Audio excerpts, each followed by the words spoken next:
Sujet beaucoup plus lourd maintenant puisque la semaine a été marquée par le meurtre de 2 adolescentes. Lundi dernier, le corps d'une jeune fille de 18 ans originaire de Dunkerque a été retrouvé dénudé à Pont-au-Combo. Elle avait été tuée par étranglement. Un suspect a été arrêté vendredi. Il est âgé de 18 ans. Vendredi toujours, Marjorie, 18 ans, a été tuée d'un coup de couteau de cuisine dans le cœur suite à une querelle entre son meurtrier et sa petite sœur sur les réseaux sociaux. Le meurtrier a arrêté le soir même à Massy où vit sa mère. Il est âgé de 14 ans.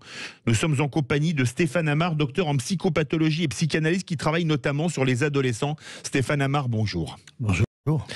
Comment peut-on tuer quelqu'un pour une querelle sur les réseaux sociaux avec sa sœur ? Alors posé comme ça, évidemment, c'est difficile d'y répondre, puisque ça recouvre certainement plein de réalités. Aujourd'hui, on voit bien qu'il y a un déferlement comme ça de violence, auto-agressif, par des tentatives de suicide qu'on voit beaucoup à l'hôpital, mais aussi maintenant, de plus en plus, en effet, et on a l'impression qu'il y a une loi des séries comme ça, de manière hétéro-agressive.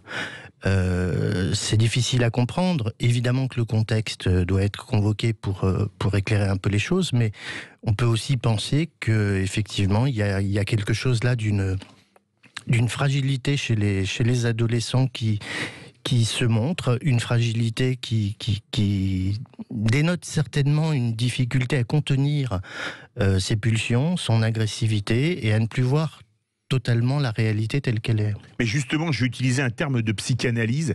Y a-t-il encore un surmoi chez ces jeunes ? Le surmoi, c'est ce qui vous empêche de faire des choses qui vous paraissent, si je ne me trompe pas, moralement inadmissibles. Oui, tout à fait.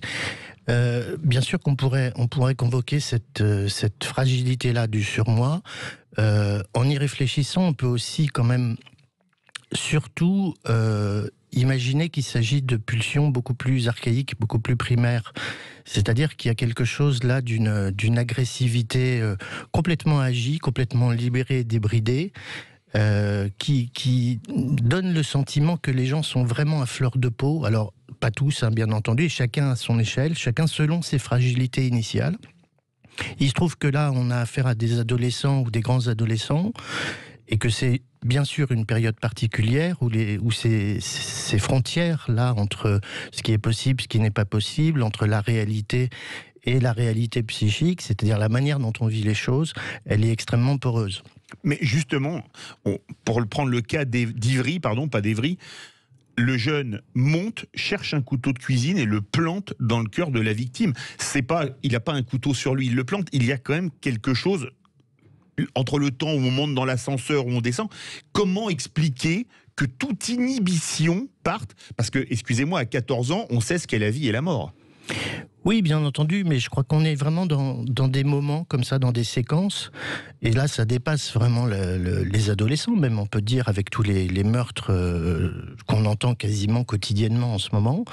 Il y a quelque chose d'une folie comme ça qui n'est pas contenue et qui effectivement peut donner l'impression d'une préméditation, mais je crois que tout ça s'est pris dans un moment Alors, évoquer la folie, on voit bien à quel point, avec l'histoire Sarah Halimi, c'est un peu délicat parce que ça pose la question de la distinction entre la culpabilité et la responsabilité. Mais en effet, même s'il y a comme ça tout un processus, je pense que c'est pris dans un moment de colère où il n'y a plus de discernement. Pas forcément au sens légal du terme, mais en tout cas, il y a quelque chose de cet ordre. Alors justement, est-ce que c'est pas finalement le symptôme de l'enfant roi de Françoise Dolto ? Je vais pas me faire que des amis, mais on a pénalisé la fessée qu'on peut plus mettre aux enfants. On a l'impression qu'on a donné tellement de pouvoir aux enfants, parce que si vous dénoncez que vous leur avez mis une fessée, vous pouvez vous retrouver en garde à vue quand même, que quelque part aujourd'hui c'est devenu nos limites pour eux. Alors il y a quelque chose de cet ordre-là, en effet, qui peut être convoqué sur une échelle un peu plus large même que ces passages à l'acte, bien entendu. C'est-à-dire en consultation, on voit bien à quel point les enfants aujourd'hui manquent un petit peu de limites qui ont une fonction contenante. Ça, c'est indéniable. Une fonction contenante par rapport justement à ce qui est permis, ce qui n'est pas permis. Mais je crois que là, on a affaire à des situations où vraiment on est au-delà de cette question-là, ou en deçà, ça dépend comment on voit les choses. C'est-à-dire que là, on a vraiment affaire à ce qu'on peut appeler des pulsions, en l'occurrence meurtrières, des pulsions agressives. Et effectivement, ça pose énormément de questions sur ce qui est sous-jacent à ces pulsions-là et à ces passages à l'acte, puisqu'il s'agit de ça. Ça nous pose aussi une autre question, il nous reste 1 minute. La justice des mineurs est-elle dissuasive ?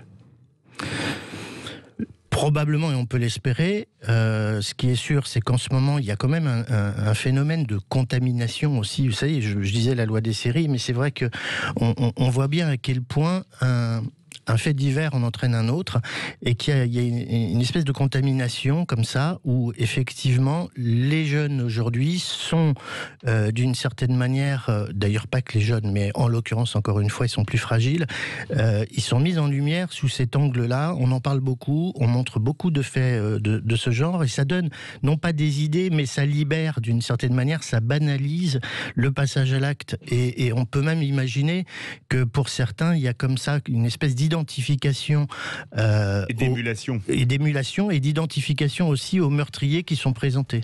Merci beaucoup Stéphane Amar, docteur en psychopathologie et psychanalyse, qui travaille notamment sur les adolescents, pour nous avoir éclairé sur ces drames qui endeuillent la France.